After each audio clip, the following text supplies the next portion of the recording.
한 노파가 죽어 저승에 왔다. 갓 쉰을 넘겼을 뿐인데 생전에 모진 고생을 했는지 주름살 투성이의 뼈만 앙상하게 남은 가련한 몰골이었다. 염라대왕은 이승에서의 삶이 드러나는 저승의 거울에 비춰보니 노파는 일찍 과부가 돼 혼자서 남매를 키우느라 한평생 뼈골이 빠지게 일만 하다가 골병이 들어 죽은 가엾은 영혼이었다. 염라대왕이 노파에게 물었다. 이승에선 무슨 낙으로 살았는고? 자식 키우는 재미로 살았습죠. 자식 때문에 그 고생을 하고도 지겹지도 않은가? 지겹다니요. 그 애들 곁에서 살 수만 있다면 개가 된들 마다 하겠습니까? 염라대왕은 못 말리겠다는 듯 노파를 바라보더니 입을 열었다. 그대 뜻이 정 그렇다면 소원대로 해주겠노라. 그 무렵 월성고을에 최씨집 암캐가 새끼를 낳았다. 어미개의 푸른 배를 바라보며 새끼가 많이 나오리라 고대하던 안주인 탑골댁은 비루 먹은 강아지 한 마리가 달랑 나오자 화가 나서 펄펄 뛰었다. 하도 못생겨 축연이라고 이름 붙여진 강아지는 사람들의 발길에 차이고 밟히면서 전덕꾸러기로 자랐다.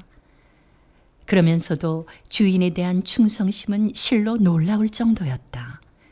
최 씨가 가는 곳이면 어디든 쫓아다녔고 잘 때도 최 씨의 집신을 끌어안고 잘 정도였다. 어느 무더운 여름날 온종일 밭일을 하고 비지땀을 흘리고 돌아온 최 씨 부인은 대청마루에 큰 대자로 누워 낮잠을 즐기고 있는 남편과 섬돌 밑에서 남편의 집신에 코를 박고 자고 있는 축연이를 보자 부하가 취미로 부직갱이를 휘둘렀다. 자지러지는 개의 비명소리를 듣고 잠이 깬 최 씨가 불쌍한 개를 왜 때리냐며 나무라자 부인은 더욱 심사가 뒤틀렸다. 그렇게 좋거든 개하고나 사시구랴. 탑골댁은 팩 토라지며 방으로 들어가 문을 걸어 잠가버렸다. 며칠 후 부지런히 부채질을 해주며 남편의 기색을 살피던 탑골댁이 말문을 열었다. 여보, 점쟁이가 그러는데 아이고 글쎄 개가 우리 아이를 맡고 있답디다. 아니, 우리가 아직 애가 없는 게 축연이 때문이란 말이오? 그렇다니까요. 저기 내일이 마침 복날이고 하니 눈 딱 감고 개를 잡읍시다. 아무리 그래도 당신은 자손보다 개가 더 소중하단 말이오. 아무 소리 말고 내가 시킨 대로 해요. 부부간에 이런 대화가 오고 간 다음 날 아침 축연은 모습을 감추었다. 그 영물이 죽을 신세가 된 걸 알고 도망친 것이 분명했다. 최 씨는 자신을 그렇게 따르던 충견을 잡아먹으려 한 데 대한 죄책감으로 마음이 무거웠다. 그 무렵 축연은 제너머 30여리 떨어진 최 씨 누이의 집에 나타나 구슬프게 울었다. 그녀는 오빠 집의 개를 알아보고 먹을 것을 주었지만 축연은 아무것도 먹지 않고 마루 밑에 들어가 끙끙 울기만 했다. 한편 개를 찾다 지친 최 씨는 잠시 툇마루에 누웠다가 비몽사몽간의 꿈을 꾸었는데 돌아가신 부친이 나타나 지팡이로 성씨를 마구 때리며 호통을 치는 것이었다. 이 천하의 불효막심한 놈, 쥐의 애미를 잡아먹으려고 하다니. 아버님, 그게 무슨 말씀이세요? 이놈아, 그 개가 너희들을 키우느라 등골이 휘고 뼈가죽만 남은 네 어머니의 환생인 줄을 어찌 모른단 말이냐. 꿈에서 깬 최 씨는 정신이 번쩍 들었다. 축연이가 유독 자신에게 그토록 애정을 보였던 것이 비로소 이해가 됐다. 축연이가 어머니의 현신이라면 분명 딸을 찾아 제 너머 누이 집으로 갔을 것이란 생각이 들자 최 씨는 불이 나게 달려갔다. 최 씨는 누이 집 마루 밑에 숨어 있는 축연을 향해 넙죽 엎드려 절을 하며 읍소했다. 어머니인 줄도 몰라 뵙고 죽을 죄를 지었습니다. 용서하십시오, 어머님.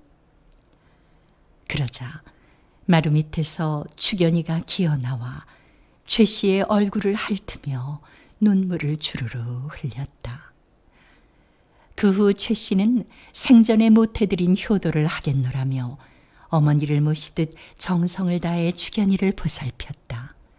남들이 미쳤다고 손가락질을 하건 비웃건 전혀 개의치 않았다. 축연이가 늙어 기력이 쇠하자 최 씨는 개를 업고 팔도 유람에 나섰다. 유람이 끝나고 귀향길에 축연이는 최 씨의 품에서 잠이 들듯 편안하게 숨을 거두었다. 최 씨는 축연이의 죽음을 슬퍼하며 그 자리에 큰 묘를 만들고 비석까지 세워 후히 장사를 지냈다. 그 후로부터 최 씨 가문은 날로 가훈이 번창해 큰 부자가 되었다. 사람들은 축연이의 묘를 최부자 어미묘라 부르며 존경을 표했다고 한다. 신임사또의 행차를 알리는 풍악소리가 흥겹게 울리는 가운데 행렬은 비석거리를 통과하고 있었다.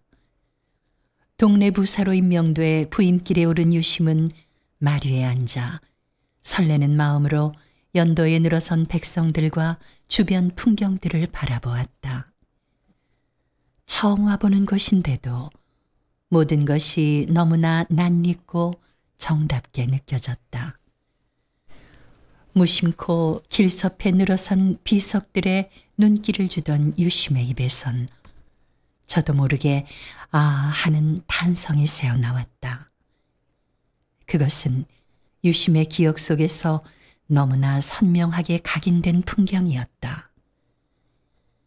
관아에 돌아온 유심은 그날 본 풍경들이 눈앞에 아른거려 자정이 넘도록 잠을 이루지 못하고 있었다.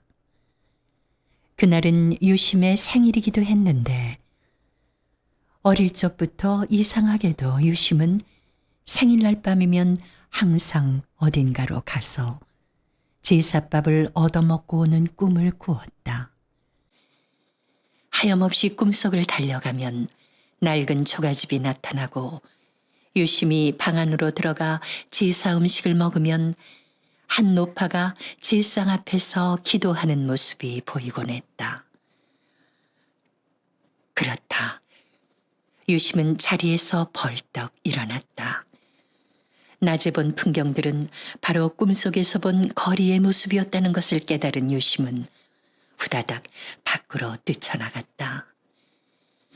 유심히 부임길에 보았던 비석거리를 통과해 정자나무 밑을 지나 골목길로 들어서자 이내 꿈속에서 보았던 낡은 초가가 나타났다.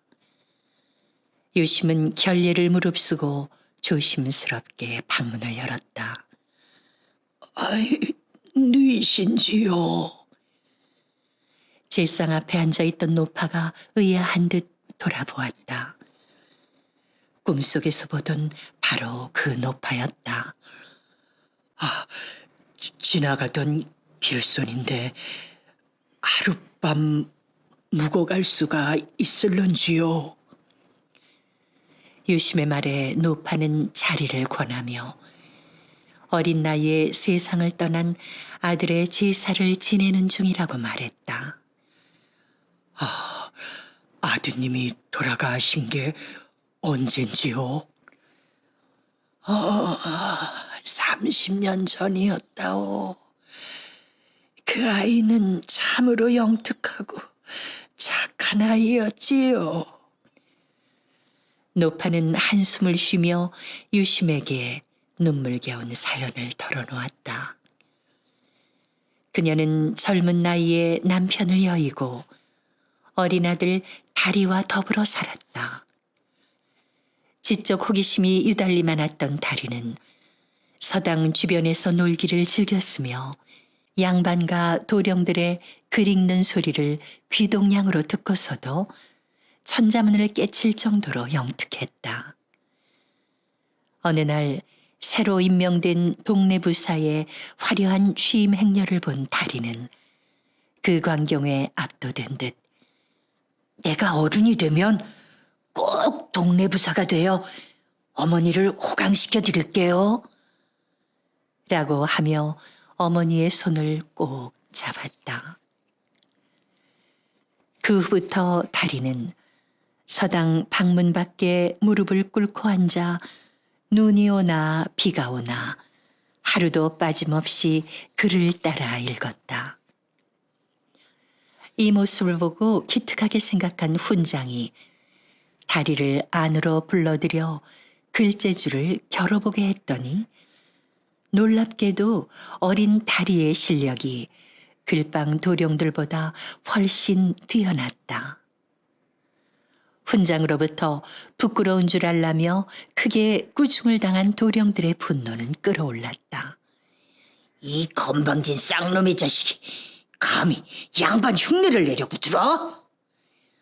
화가 난 도령들은 서당 길목에서 기다리고 있다가 다리가 나타나자 몰매를 가하며 비아냥거렸다.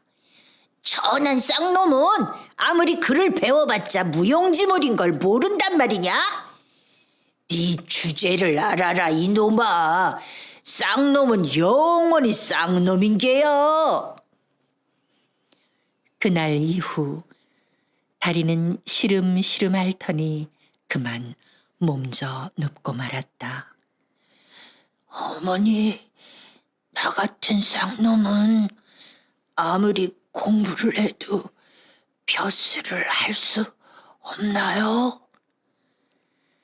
상처받은 다리의 마음을 달래줄 수 있는 것은 아무것도 없었다. 동네 부사가 돼 어머니 호강시켜드리려고 했는데. 다리는 말을 채 끝내지도 못한 채 세상을 뜨고 말았다. 싸늘하게 식은 자식의 시신을 부여안고 모치는 흐느꼈다. 그리고 아들 다리가 부디 양반가에 다시 태어나게 해달라고 빌었다. 그날 밤 꿈에 우리 다리가 찾아와서 어머니의 소원대로 저는 한양의 유대감 댁에 다시 태어나게 되었습니다. 라며 활짝 웃더군요. 한양 유대감 댁에 다시 태어났다고요? 예, 꿈속에서 그 아이가 분명 그렇게 말했지요. 그게 사실이라면은 이제 30살이 되었을 텐데. 그 말을 들은 유심은 비로소 깨달았다. 노파가 바로 전생의 어머니라는 것을. 유심은 노파 앞에 무릎을 꿇고 흐느꼈다. 제가 바로 한양 유대감의 아들로서 올해 30살이 되었습니다, 어머니. 어머니의 아들 다리가 바로 접니다. 아니, 뭐라고 하셨소? 철들자마자 생일날 밤이면 난 모를 곳에 가서 제사밥을 얻어먹는 꿈을 꾸었습니다. 오늘에야 꿈길을 찾아 이렇게 전생의 어머니를 찾아뵈었습니다. 어머니가 저를 위해 이렇게 30년 동안 빌어주신 은덕으로 제가 동네 부사가 되었습니다. 어머님, 동네 부사에 저를 받으세요. 유심히 큰 절을 올리자 노파는 감격의 눈물을 흘리며 아들의 손을 꼭 잡았다. 유심히 전생에서 어머니께 한 약속이 비로소 이루어진 것이었다.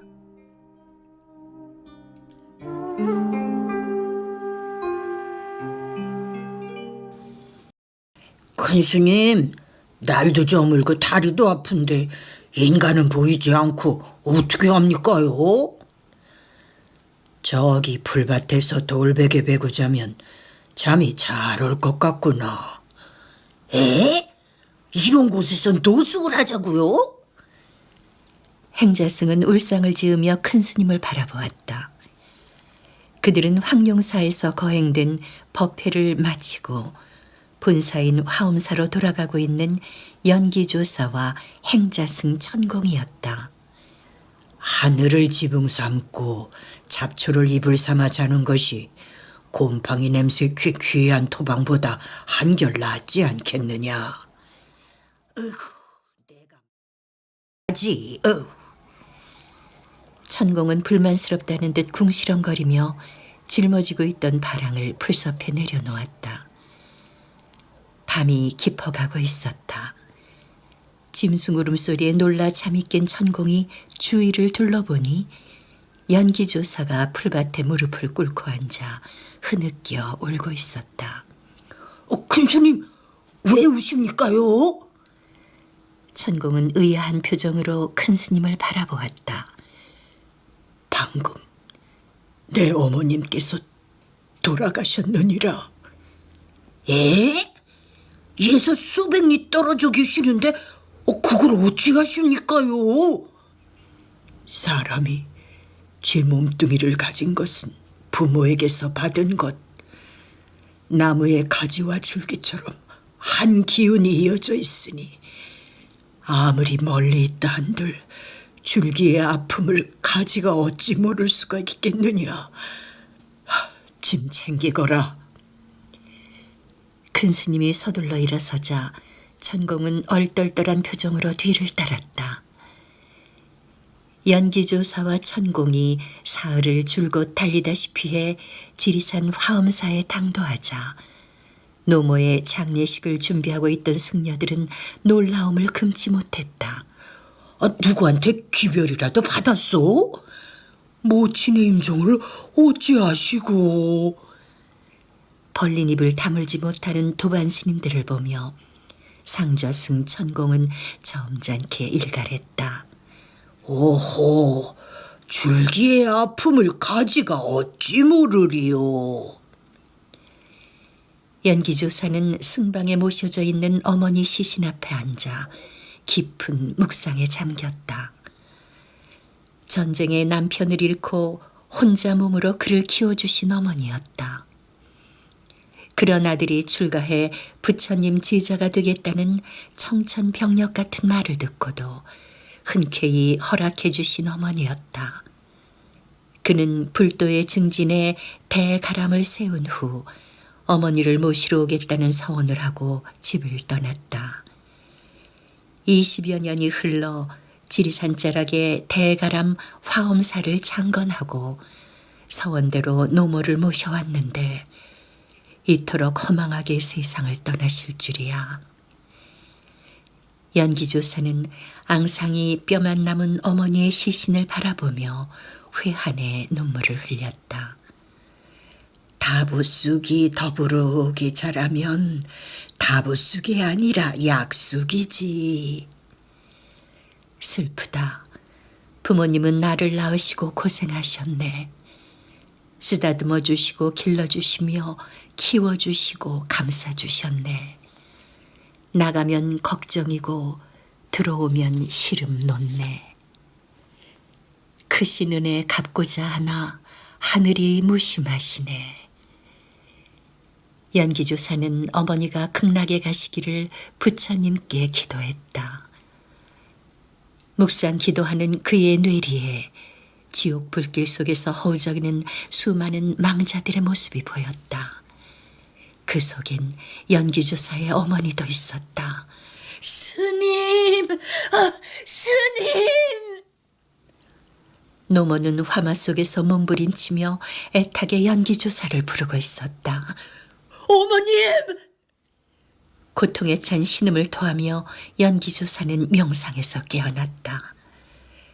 그토록 불심이 깊던 어머니가 어찌하여 극락이 아닌 지옥에 계신단 말인가. 그는 깊은 고뇌에 빠졌다. 큰 스님, 찾으셨습니까요?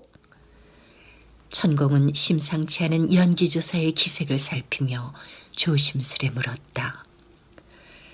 내 마음의 눈으로 언뜻 보니 어인일인지 어머님께서 지옥에 떨어지셨구나.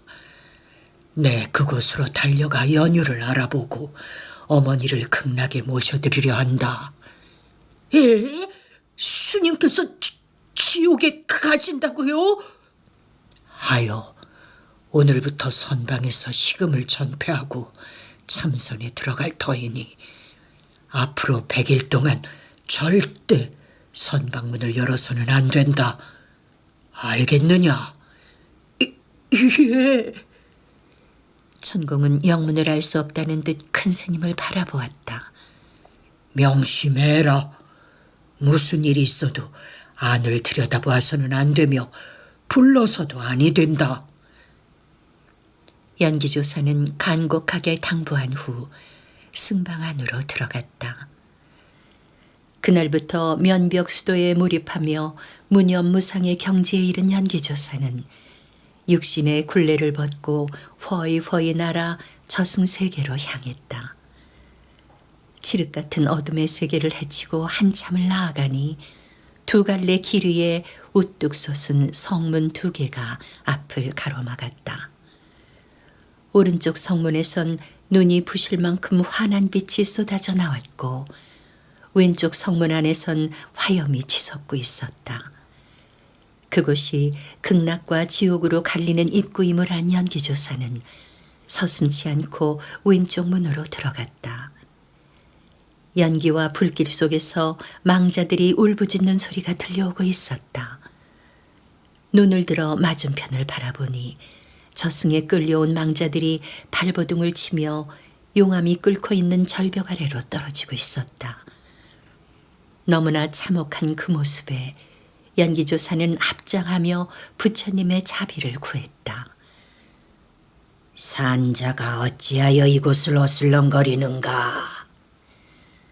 어느 틈에 왔는지 저승사자가 등 뒤에서 그를 노려보고 있었다. 소승 해동신라국에서 어머니를 찾아 이곳까지 왔습니다. 혹시 화엄사를 세우신 연기조사란 분이신지요? 그렇긴 하오만 소승을 어찌 아시는지요? 그의 말을 듣고 저승사자는 반색을 했다. 아들이 올 것이라고 하더니 과연 스님 잘 오셨소. 속히 가셔서 고집불통 보살님을 좀 말려주십시오. 저승사자는 의아해하는 연기조사를 이끌고 황급히 그곳을 떠났다. 저기 아래를 보십시오. 저승사자가 가리키는 곳을 내려다보니 유황불이 끓고 있는 거대한 가마솥 안에서 손을 내밀고 있는 망자들의 모습이 보였다. 저들은 모두 생시의 불효를 저지른 자들이요. 저기 불구덩이 안을 자세히 들여다보십시오. 저승사자가 가리키는 곳을 바라보던 연기조사는 불구덩이 속에서 몸부림치며 울부짖고 있는 어머니의 모습을 보고 소스라칠 듯 놀랐다. 어머니! 어머니! 연기조사가 어머니를 외쳐 부르자 고통으로 일그러져 있던 노모의 주름진 얼굴에 화색이 돌았다. 스님, 와주셨구려. 어머니, 극락왕생 하실 줄 알았는데 이게 웬 말이십니까? 스님, 여긴 내가 원해서 왔답니다. 아니, 뭐라고요? 영문을 몰라 하는 연기조사를 보며 저승사자가 거들었다. 스님의 모친은 아들을 부처님의 제자로 바친 공덕이 커서 극락정토에 가게 되었지요. 한데 극락길에 오르던 중 이곳에서 벌을 받고 있는 망자들을 보더니 저들을 모두 구원해 주지 않으면 안 가겠다며 스스로 불구덩이 속에 뛰어들었답니다. 연기조사는 기가 막혔다. 어머니, 고집 부리지 마시고 속히 이곳으로 나오십시오. 스님께서 이 불쌍한 생명들을 위해서 100일 기도를 올려주시오. 살아서 불효의 죄를 저지른 저들이지만 스님 같은 효자가 100일 기도를 드린다면 이들을 참회케 할 수 있을 것이요. 그런다고 저들을 구할 수 있을는지요? 나 같은 우둔한 아낙네도 스님의 불법을 듣고 깨우쳤는데 이들이라고 다르겠소. 지성으로 100일 기도를 올려 저 가엾은 생명들을 극락으로 인도해 주시오. 어머니의 간절한 부탁을 거역할 수는 없어 그는 불지옥의 가부좌를 하고 앉아 기도하기 시작했다. 연기조사가 승방에 들어가 면벽수도한 지 어느덧 석 달이 지났다. 천공은 방문에 비친 큰 스님의 그림자를 보며 갈등을 하고 있었다. 큰 스님이 백날을 굶고도 버티실 수가 있을까? 아니야. 사람이 그럴 수는 없어. 어쩌면 이미 돌아가셨을지도 몰라. 어디 한번 들여다볼까? 아니야.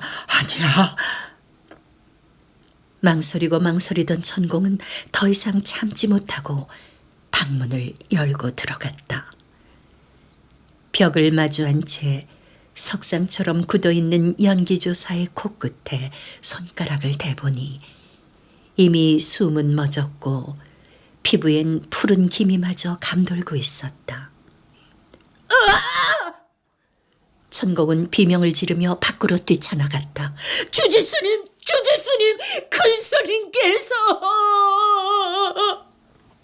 그 무렵 100일 기도에 열중하고 있는 연기조사의 귓전에 청아한 음악소리와 함께 어머니의 목소리가 들려왔다. 스님, 기뻐하시오. 드디어 오늘 스님의 원력이 하늘에 닿아 참여한 생명들이 모두 구제되었으니 이 애미도 이젠 극락으로 가려 하오. 부디 성불하시오. 어머니! 둘러보았으나 어머니의 모습은 보이지 않고 음악 소리도 아스라이 멀어져 갔다.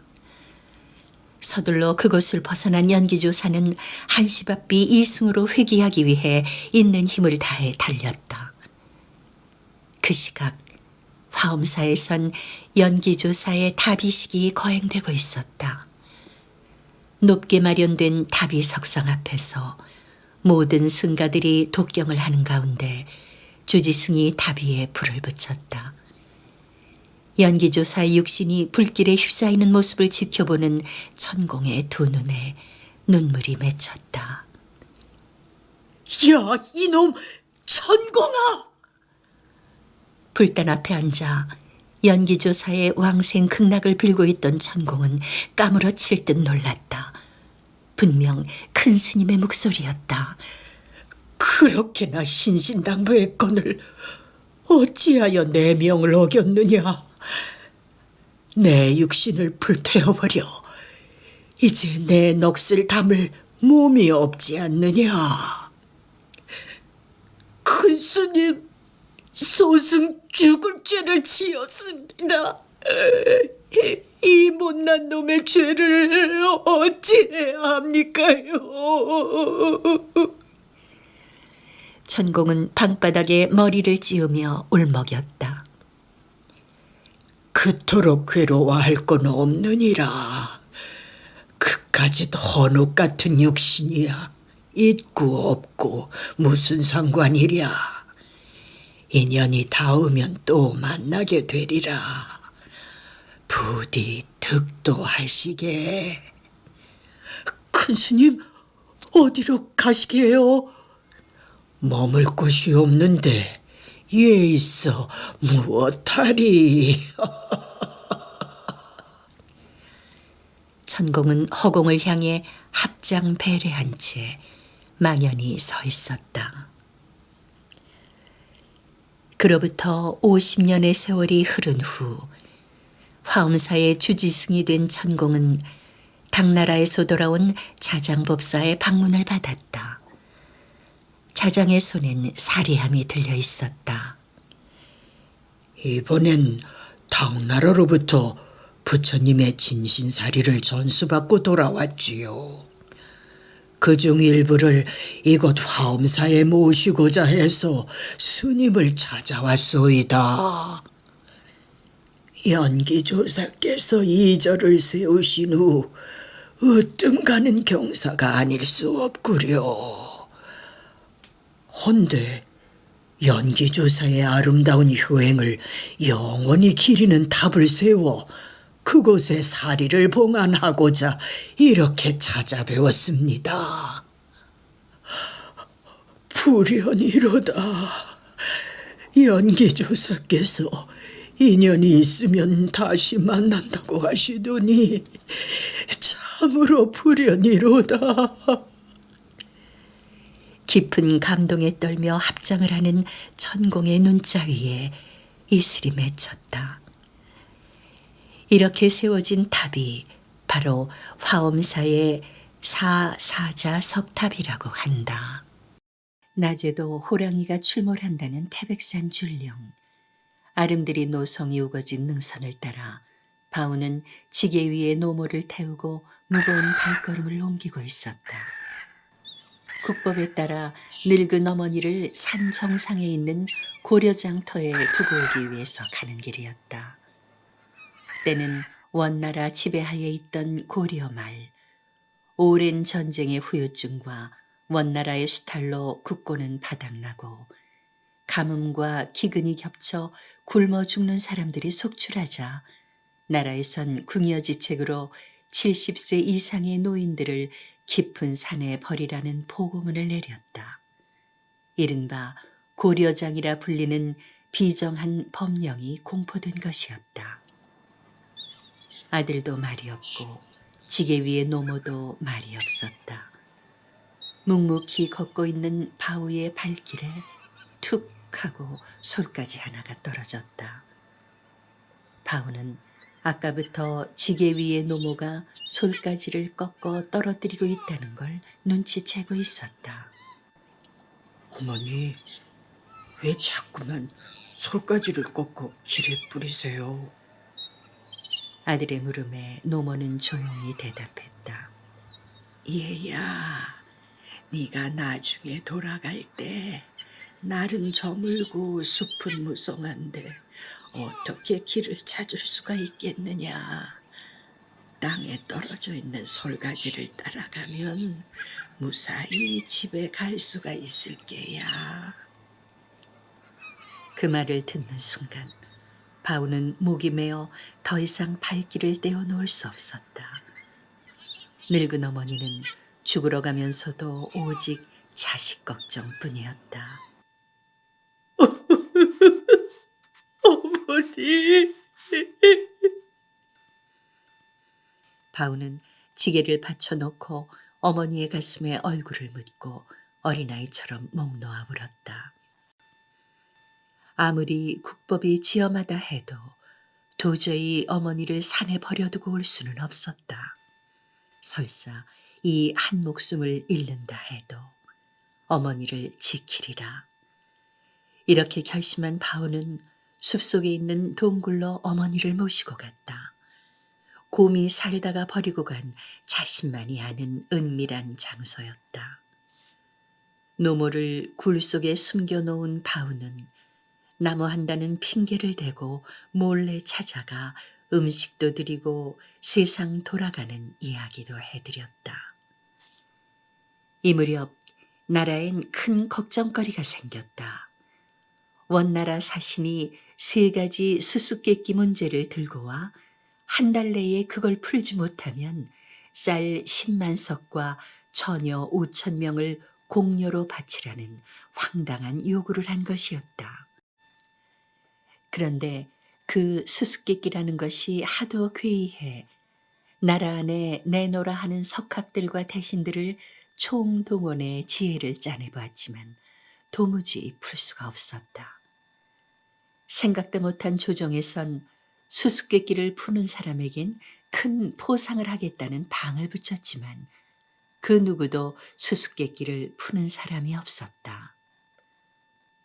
저들의 요구를 들어주기 위해 또다시 헐벗고 굶주리는 백성들의 고열을 짜내야 한단 말인가. 기한이 다가올수록 임금의 고민은 깊어가고 있었다. 내 안색이 좋질 않구나. 혹여 무슨 일이라도 있는 거 아니냐? 노모는 걱정스런 얼굴로 아들의 기색을 살폈다. 자신으로 인해 행여 아들에게 불행한 일이 닥치지 않을까 노모는 오직 그 걱정뿐이었다. 지금 원나라 오랑캐 놈들 때문에 나라 안이 온통 들끓고 있어요. 아니 왜? 무슨 일인데 그러느냐? 원나라 사신들이 수수께끼를 들고 왔는데 나라 안에 그걸 푸는 사람이 아무도 없어 큰 걱정이랍니다. 그걸 구실로 쌀 10만 석에다 죄 없는 이 나라 처녀 5천 명을 원나라로 끌고 가겠다지 뭡니까? 아이고 세상에. 그래 그 수수께끼란 게 도대체 뭐냐? 노모가 관심을 보이자 바우는 정색을 하고 수수께끼를 한 가지씩 늘어놓기 시작했다. 첫 번째 문제는요. 양쪽에 두께가 똑같은 단목나무 둥치가 있는데 어느 쪽이 뿌리고 어느 쪽이 가지인지 알아내란 것입니다. 그야 물에 담가보면 알 수 있지. 아니, 어떻게요? 물속으로 기우는 쪽이 뿌리니라. 아이고 참, 그렇겠네요, 어머니. 바우는 무릎을 쳤다. 두 번째는 또 뭐냐? 예, 크기도 생김새도 똑같은 말이 2마리가 있는데요. 손은 절대로 대지 않고 어느 쪽이 어미고 어느 쪽이 새끼인지 가려내 보는 겁니다.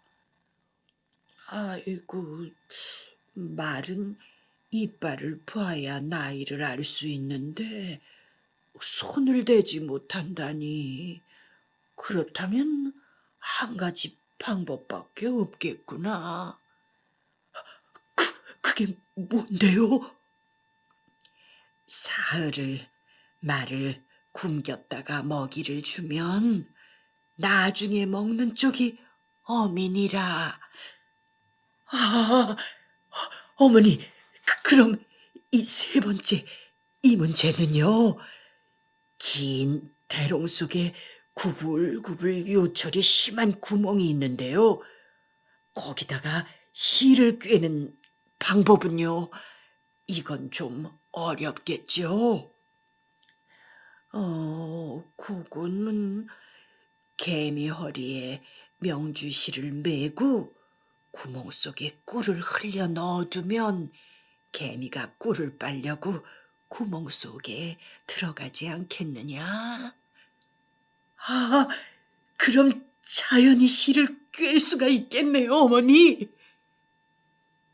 너무나 쉽게 문제를 풀어버리는 어머니를 보며 바우는 놀란 입을 다물지 못했다. 어머니, 기한이 얼마 남지 않았어요. 네, 어서 속히 가서 태수님께 알려야겠어요. 바우는 어머니의 양식을 챙겨드리고 허겁지겁 길을 떠났다. 바우로부터 수수께끼에 해답을 들은 태수는 감격에 겨워 눈물까지 글썽거렸다. 우리 고을에 이런 인재가 숨어 있었다니. 그대로 인해 원나라의 공물과 공료를 바치지 않게 되었으니 나라의 경사로다. 내 임금님께 아뢰어 그대에게 포상금과 함께 큰 벼슬을 내리도록 하겠네.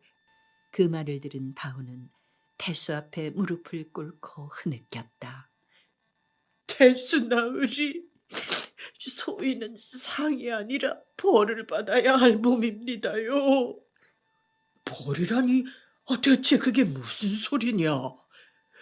문제를 푼 것은 소인이 아니라 실은 이른이 넘은 제 어머님이십니다. 고려장을 해야 할 어머님을 숨겨두고 있었으니 소인에게 벌을 내려주십시오. 뭐라고? 70노인이 이 어려운 문제를 풀었다고? 크게 놀란 태수는 나라를 위기에서 구한 은인이니 예를 다해 노모를 모시고 오라는 분부를 내렸다. 이 기쁜 소식을 전하기 위해 바우가 관원을 대동하고 동굴로 달려와 보니 노모는 이미 싸늘한 시신으로 변해 있었다. 바우가 양식으로 챙겨준 감자와 고구마가 한 알도 없어지지 않고 고스란히 남아 있었다. 노모는 자신으로 인해 자식이 화를 당할까봐 음식을 끊고 굶어 죽은 것이었다. 어머니! 싸늘한 노모의 시신을 부여안고 바우는 통곡을 했다. 이 일을 알게 된 임금은 나라를 다스리는 데는 학식과 지식도 중요하지만 노인의 경륜과 지혜도 필요하다는 것을 깨닫고 그 이후 고려장을 폐지했다고 한다. 강원도 정선에 사는 농사꾼 운보는 백구라는 개를 키우고 있었다. 털이 눈처럼 하얗다고 백구라는 이름이 붙은 개는 주인의 성품을 닮아서인지 온순하고 충직하며 영리하기까지 해서 운보 가족의 사랑을 듬뿍 받았다. 워낙 가난한 운보네는 도토리를 곡식알갱이처럼 잘게 썰어 보리와 섞어 지은 밥으로 끼니를 이어가는 형편이었다. 개밥에 도토리란 말이 있듯이 개는 원래 도토리를 싫어해서 보리 알갱이만 골라 먹고 도토리는 고스란히 걷어내기 마련인데 쓴 도토리밥마저도 잘 먹고 견뎌주는 게 운보로선 여간 고맙고 대견하지 않았다. 그런 백구가 이웃집 검둥개와 어울려 다니더니 새끼를 뱄다. 잘 먹이지도 못했는데 임신까지 한 개가 가여워 운보는 다음 농사를 위해 갈무리에 두었던 씨감자까지 꺼내 백구에게 먹였다. 달이 찾아 백구는 새끼를 5마리나 낳았다. 아이고, 우리 백구 고생했구나. 운보 내외는 튼실한 새끼를 5이나 낳느라 뼈만 앙상하게 남은 백구를 보며 눈시울을 붉혔다. 새끼들은 본능적으로 어미의 품을 파고들며 젖을 빨기에 바빴다. 참 녀석들, 눈도 못 뜬 주제에. 구나. 여보, 저러다 어미 죽이겠수. 부인의 걱정을 들은 운보는 뜰채를 들고 나가 도랑을 누비며 미꾸라지를 잡아 백구의 보양식을 만들어 주었다. 당시 시골에서는 개가 새끼를 낳으면 이웃에게 한 마리씩 나누어 주는 게 인정이었다. 소가, 네가 강아지 이름을 지어주려무나.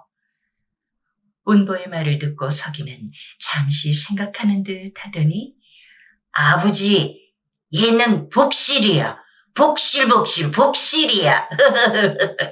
어이, 녀석 참. 여보, 복실이까지 이웃집에 줘버렸으면 큰일 날 뻔했겠네요. 운보내외는 강아지를 품에 안고 좋아 어쩔 줄 모르는 서기를 보며 흐뭇한 미소를 지었다. 어느덧 가을이 깊어가고 있었다. 운보의 처 안골댁은 마을 부녀자들과 함께 도토리를 따기 위해 나섰다. 밭농사가 거의 전부인 산촌에서 가을거지라고 해봤자 고구마와 옥수수 외에는 거둘 것이 별로 없었기에 마을 사람들은 이 시기에 양식 대용으로 도토리를 따서 갈무리를 해두기 마련이었다. 산에 올라 상수리 군락지에 도착한 여인들은 제각기 흩어져 도토리를 채집하기 시작했다. 부지런히 도토리를 줍고 있던 안골댁이 개 짖는 소리를 듣고 돌아보니 백구가 꼬리를 흔들고 있었다. 백구야, 뭐하러 얘까지 왔어? 집에서 네 새끼나 좀 돌보지 않고? 말은 그렇게 하면서도 안골댁은 백구가 기특한 듯 새참으로 싸운 보리밥덩이를 나누어 주었다. 늦가을 짧은 해가 뉘엿뉘엿 서산마루를 넘어가고 있을 무렵 도토리 채집에 여념이 없던 여인들이 하나 둘씩 하산하여 산을 내려왔다. 헌데 어찌된 일인지 안골댁의 모습이 보이지 않았다. 기다려도 안골댁이 오지 않자 여인들은 먼저 갔나보다 하고 서둘러 마을로 내려왔다. 그러나 안골댁은 집에도 돌아오지 않았다. 운보는 눈앞이 캄캄했다. 아내가 맹수들이 출몰하는 캄캄한 산속을 혼자서 헤매고 있을지도 모른다 생각하니 마음이 급했다. 이미 날이 저물었으니 밝은 날 함께 찾아 나서자는 마을 사람들의 권유를 부리치고 운보는 횃불을 들고 달려갔다. 아유, 저러다 운보 저 사람마저 변을 당하겠구먼. 마을 사람들은 혼자 산을 오르는 운보를 걱정스러운 눈으로 바라보았다. 여보! 여보!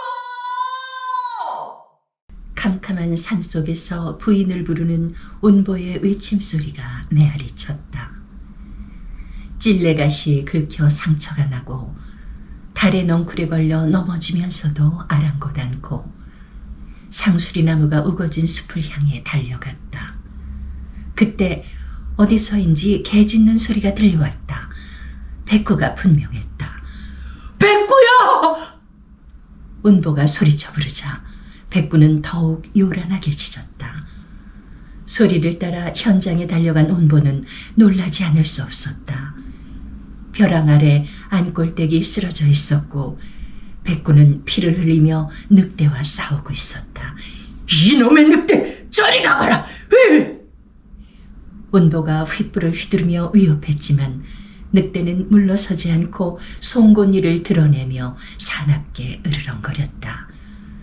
두 짐승의 맹렬한 싸움을 보며 운보는 어찌할 줄을 몰랐다. 그대로 두면 백구가 희생될 게 분명했다. 바로 그때 수많은 횃불이 일렁거리며 다가오고 있는 게 보였다. 운보가 걱정돼 뒤쫓아온 마을 사람들이었다. 때 맞춰 와준 그들의 도움으로 운보는 중상을 입고 쓰러져 있는 부인을 업고 집으로 돌아올 수 있었다. 도토리를 따다 벼랑 아래로 추락한 안골댁을 백구가 몸을 던져 지켜낸 것이었다. 늑대에게 몰린 백구의 상처는 이내 회복이 됐지만 안골댁은 워낙 큰 부상을 당한 탓에 오래도록 운신조차 못하고 누워 있어야 했다. 운보는 아내 병구안하랴 집안일 챙기랴 몸을 두 쪽 내도 모자랄 정도로 열심히 뛰었지만 살림살이는 더욱 옹색해지고 있었다. 여보, 이게 웬 거예요? 병상의 안골댁은 숟가락을 뜯어 말고 운보를 바라보았다. 죄사에 쓰려고 간수했던 좁쌀, 그걸로 미움을 좀 썼어. 내겐 귀신보다 당신이 더 소중하니까. 내가 어서 죽어야 당신이 이 고생을 면할 텐데. 그런 소리 말아요. 당신 없이 나 혼자 석이를 어떻게 키우겠소. 우리 석이 잘 키워 장가 보낼 때까진 버텨내야 되지 않겠어. 내일 모처럼 읍내 의원이 와준다고 했으니 아무 걱정하지 말고 자, 어서 먹어요. 자. 운보는 아이 달래듯 하며 숟가락으로 미음을 떠 아내에게 내밀었다. 가뜩이나 허약한 체질에 중병까지 겹쳤으니 몸에 진기가 다 빠져버렸구만. 안골댁을 진맥한 의원은 혀를 차며 운보를 나무랐다. 미련한 사람 같으니라고 사람이 이 지경이 되도록 뭐라고 있었던 게야. 속히 개라도 한 마리 잡아 안 사람 보신을 시켜주도록 하게.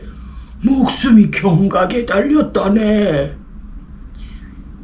의원이 가고 난 후 운보는 툇마루에 시름없이 앉아 마당가에 축 늘어져 있는 백구를 바라보았다.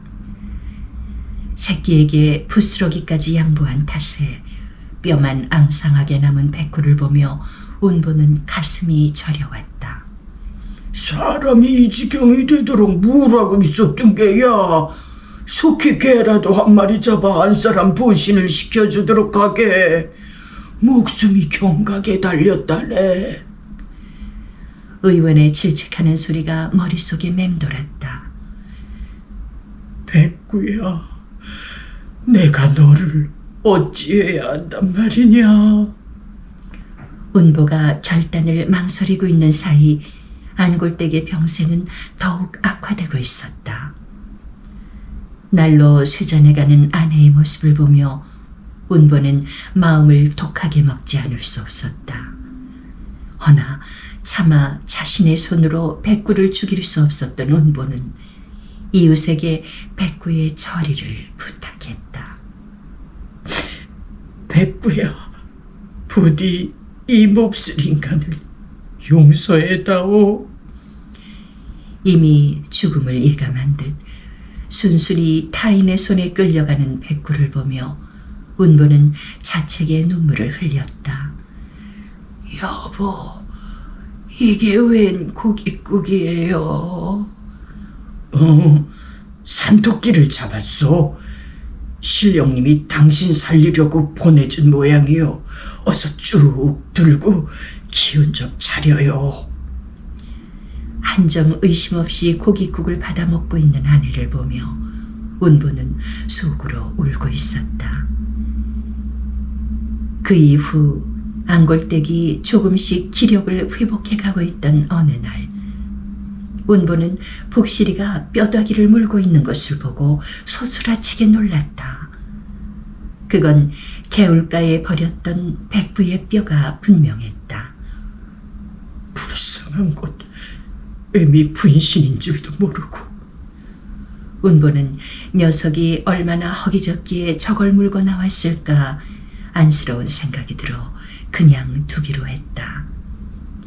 복실이는 뼈를 물고 골목 밖으로 사라지더니 다음 날 아침에도 돌아오지 않았다.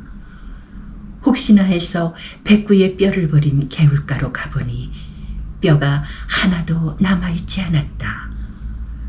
복실이가 뒷산 쪽으로 가는 걸 봤다는 이웃의 말을 듣고 운보는 서기와 함께 산기슭으로 올라갔다. 아버지, 저기. 서기가 가리키는 쪽을 보니 흙더미 위에 복실이가 엎드려 있는 게 보였다. 복실아, 왜 여기서 자고 있냐? 불러도 복실이는 꼼짝도 하지 않았다. 자고 있는 게 아니라 죽은 것이었다. 운보가 흙더미를 헤쳐보니 그 안에 어미개의 뼈가 나왔다. 복실이는 어미개의 뼈를 모두 모아다 놓고 땅을 파서 묻은 후 기진해 죽은 것이었다. 운보는 강아지의 지극한 효심에 가슴이 뭉클해졌다. 복실아!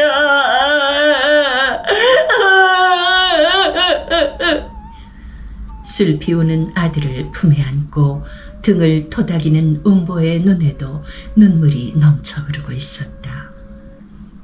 그 후 마을 사람들은 효송스런 강아지를 기르기 위해 어미뼈를 묻은 자리에 강아지도 같이 묻어주고 효구총이라는 비석을 세워주었다고 한다. 여기 명주에서 오신 분 누구 없어?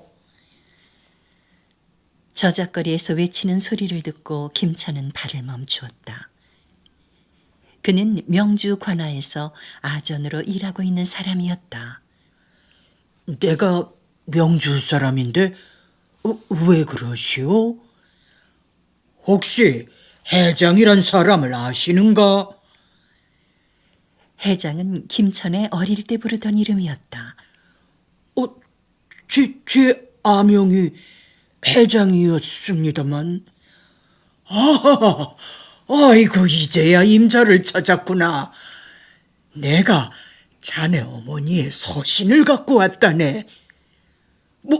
뭐라고요? 어머니라고요? 김천은 심장이 멎는 것 같았다. 그의 어머니는 14년 전 김천이 어렸을 때 몽고군에게 끌려간 후 지금까지 생사를 몰라 돌아가신 것으로 생각하고 제사까지 지내고 있었던 것이다. 나는 습성이라고 하네.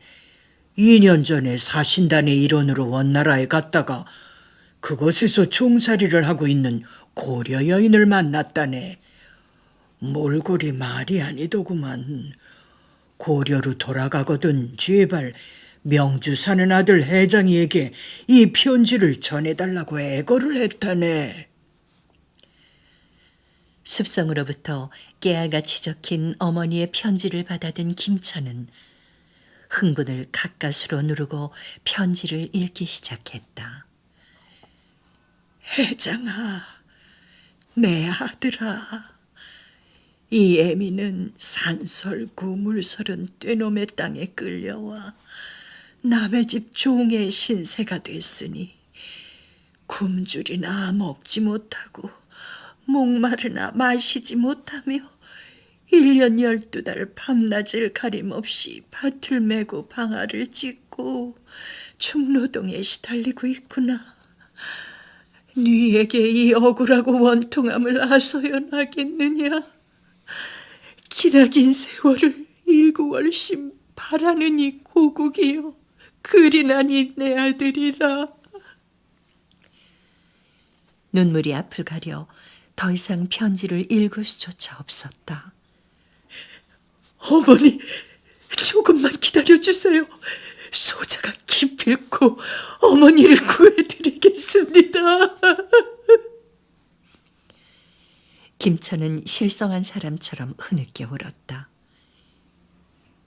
안 된다. 그 멀고 위험한 곳에 어찌 널 보낸단 말이냐. 원나라로 떠나겠다는 아들의 말을 듣고 부치는 펄쩍 뛰었다. 어머님이 그 고생을 하고 계시는데 자식으로서 어찌 두고 볼 수만 있겠습니까? 제발 보내주십시오, 아버님. 내 어미는 이미 죽은 사람 치부하고 살아온 터 이제 너까지 이럴 수는 없다. 아버님, 저희들 염려는 마시고 이의 소원대로 해주십시오. 며느리까지 나서서 간청하자 노인은 아들의 원나라 행을 허락할 수밖에 없었다.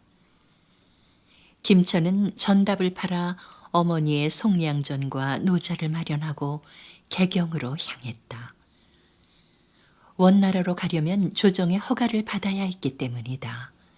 그러나 아무리 애를 써도 월국장을 받을 수 없었던 김천은 몰래 국경을 넘으려다 그만 국경 수비대에 잡히고 말았다. 아니, 자네 해장이 아닌가? 이게 어찌 된 일인가? 수비병에게 끌려온 해장을 보고 놀라 소리친 사람은 뜻밖에도 어머니의 편지를 전해준 습성이었다. 그는 원나라 사신으로 파견돼 가던 중이었다. 그거 참. 저 사람들에게 원나라로 갈 짐꾼 하나를 구해달라고 부탁을 해두었는데 자네를 데려왔구만 그려. 이번 사신단 일행이 자네 어머니가 계신 심양으로 가니 어이구 이는 하늘이 도우심이 분명하네. 습성은 자기 일 마냥 기뻐하며 김천의 어깨를 두드렸다. 험로 수천 리 길을 무거운 짐을 지고 걷는 힘든 여정이었지만 어머니를 만난다는 기쁨으로 김천은 고달픔도 잊고 발길을 재촉했다.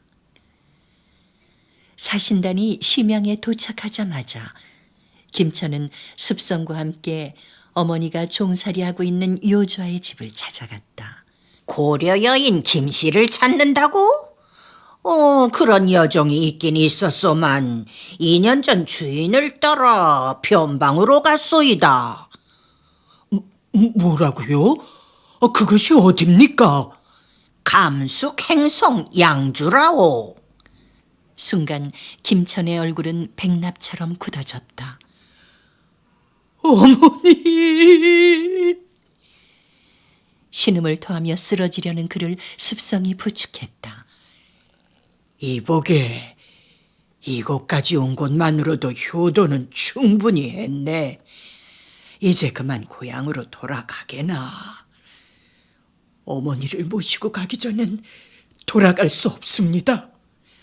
이 사람아, 고집을 부릴 걸 부려야지. 예소 감수소까진 만리길이라네. 더구나 불모의 땅 사막을 건너야 하는 험로 중에 험로일세. 목숨을 부지하고 싶으면 제발 돌아가게. 네, 죽어서 험백이 되더라도 어머니를 모시고 갈 것입니다. 호호, 이 사람 참. 습성은 더 이상 그를 말리지 못하고 일행이 기다리는 객사로 돌아갔다. 고비 사막에 부는 거친 모래바람을 맞으며 김천은 걷고 또 걸었다. 몽롱해지는 의식 속에서 환청처럼 어머니의 음성이 들려왔다. 해장아! 해장아! 지평선 멀리 몽고군에게 끌려가고 있는 어머니의 모습이 보였다. 목노아 어머니를 불러보았지만 어머니의 모습은 이내 지평선 너머로 사라지고 해장을 부르는 소리마저 모래바람 속에 묻혀버리고 말았다. 김천은 이르락 물었다. 그가 감숙성에 도착한 것은 그로부터 반년의 세월이 흐른 후였다. 고려 여인 김씨를 찾아왔다고? 언데 자네는 누군가? 아들입니다. 아이고, 진짜로 왔구나.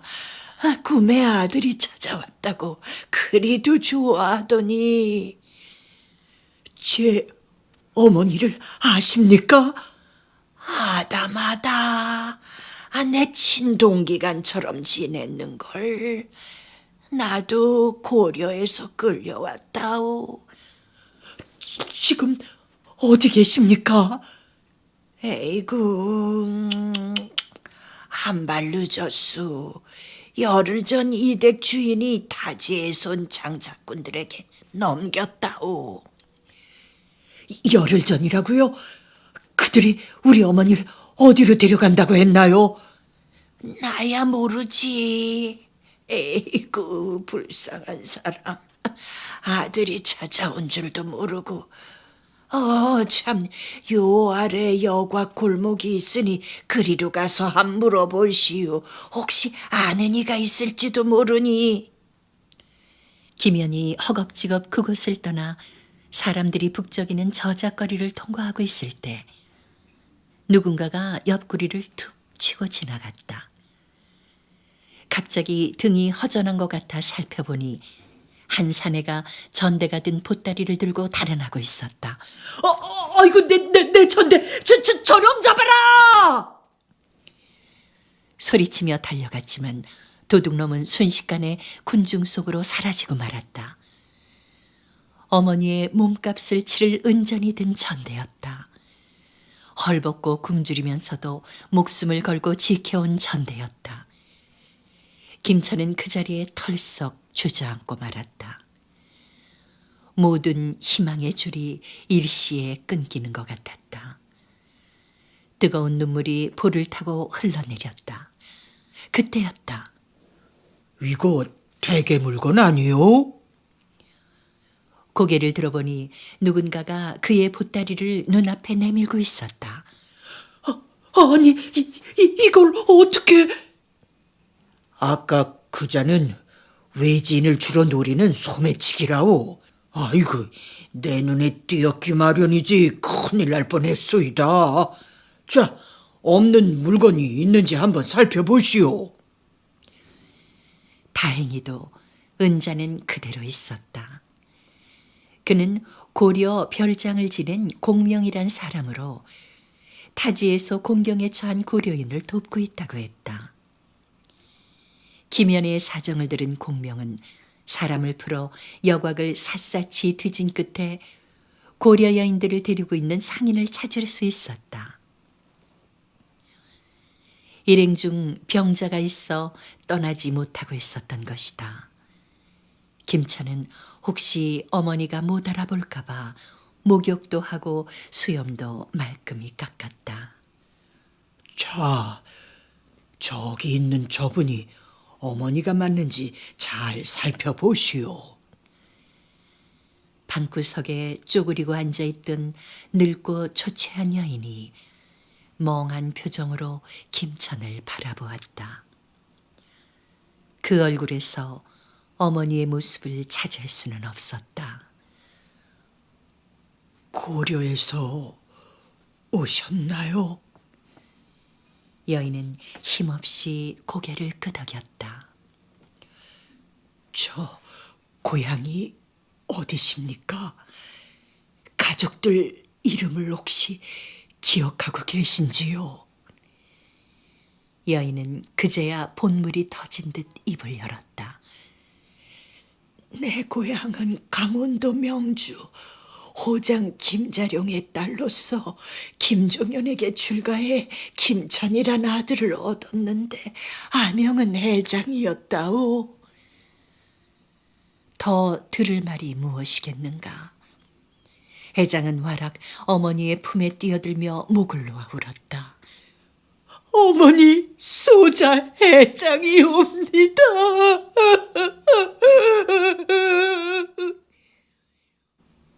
뭐라고? 네가 정말 내 아들 해장이란 말이냐? 두 모자는 굳게 끌어안고 언제까지고 떨어질 줄을 몰랐다. 이산 20년 만에 모자 상봉이며 김천이 어머니를 찾아 중국 땅을 떠돈 지 6년 만의 일이었다.